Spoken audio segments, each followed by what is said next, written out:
Hello kabayan, I'm Baby Toledo. By the way, may good news ako sa'yo. Ask me what? Ask me what?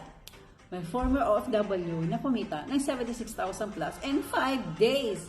Yan ang ginawa sa kanya ng QLS, empowered by Alpha International. Imagine mo yun, ilang buwan mo iipunin sa pagiging OFW, yun ay kung maiipon mo. Kung hindi, dito ka na at sumabay upang yung nangyari sa kanya ay mangyayari din sa'yo. Tara, panoorin natin kung saan siya naging cash.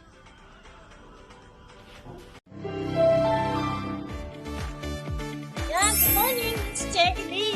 So, andito po ako ngayon sa House of Franchise para kunin ang 5 days income ko na kung dati 3 months kong sahod pero ngayon 5 days income ko lang. Grabe, kaya kita-kits mamaya ipapakita ko sa inyo kung magkano yung kinita ko sa 5 days income dito sa House of Franchise. Kita-kits mamaya! Ay, grabe. Ito na yung 5 days income ko sa JC. Ito na kung tutusin sa pagiging OFW. 3 months po itong tatrabahuin. Pero dito sa JC, di po ba? Sa House of Franchise, 5 days income, 76,680. Ganon kalupit.